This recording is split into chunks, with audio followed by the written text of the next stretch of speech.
بسم اللہ الرحمن الرحیم۔ محترم ناظرین، آپ دیکھ رہے ہیں نداء اسلام کا پروگرام دینی مسائل اور ان کا حل۔ میں ہوں آپ کے ساتھ ولی الرحمن قاسمی۔ سب سے پہلے آپ کی خدمت میں درخواست ہے کہ آپ نے اب تک اگر ہمارے چینل کو سبسکرائب نہیں کیا ہے تو سب سے پہلے ہمارے چینل کو سبسکرائب کریں اور لائک اور شیئر ضرور کریں۔ تو دیکھیے، گزشتہ بیان میں یہ بات گزر چکی ہے کہ کن کن صورتوں میں غسل کرنا فرض ہوتا ہے، مرد اور عورت کے لیے غسل کرنا ضروری ہوتا ہے۔ اب آج ان باتوں کو بیان کرنا ضروری سمجھتا ہوں کہ غسل کے اندر کیا کیا چیزیں ضروری ہے، کن کن چیزوں کے نہ کرنے کی صورت میں غسل نہیں ہوگی۔ تو دیکھیے، سب سے پہلے غسل کے اندر 3 چیزیں فرض ہیں۔ اگر آپ ان 3 چیزوں کو نہ کریں تو اس صورت میں آپ کی غسل نہیں ہوگی اور طہارت حاصل نہیں ہوگی۔ تو سب سے پہلے کلی کرنا۔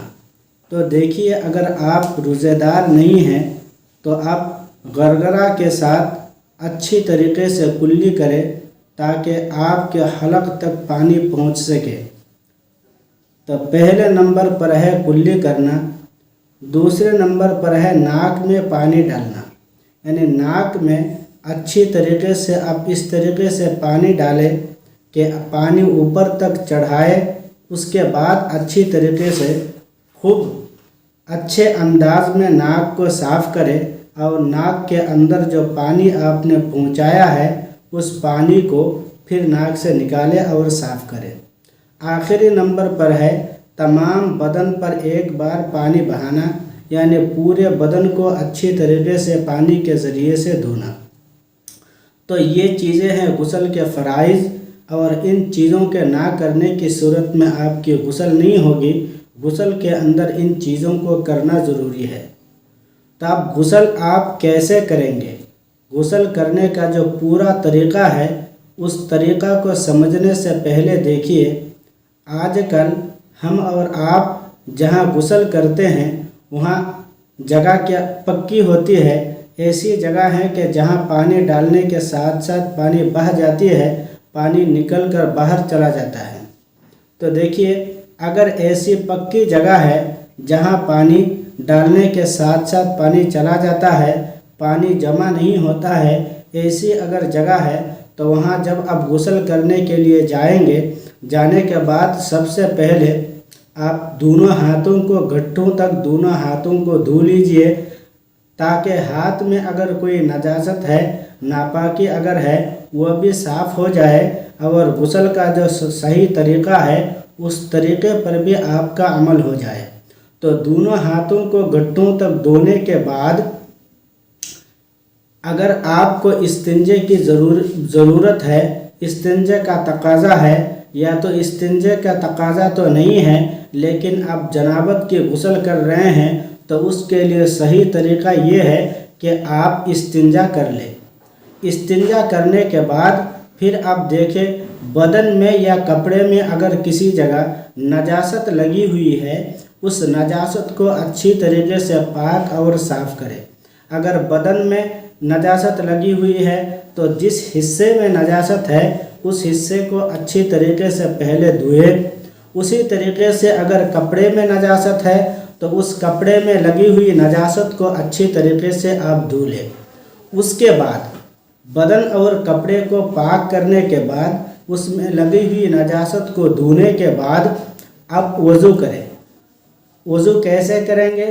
تو نماز کے لیے جس طریقے سے آپ وضو کرتے ہیں اسی طریقے سے آپ وضو کریں، اور وضو کرنے میں ان تمام سنن اور واجبات اور جو نوافل ہیں، آداب ہیں وضو کے، ان تمام آداب کی رعایت کرتے ہوئے جب آپ وضو کریں گے، وضو کرنے میں بالکل آخری حصے میں آپ ایک چیز کا خیال رکھیں کہ آپ جس جگہ غسل کر رہے ہیں وہاں اگر پانی جمع نہ ہو، یعنی جس جگہ آپ غسل کر رہے ہیں وہ جگہ پکی ہے یا تو کسی تخت کے اوپر آپ غسل کر رہے ہیں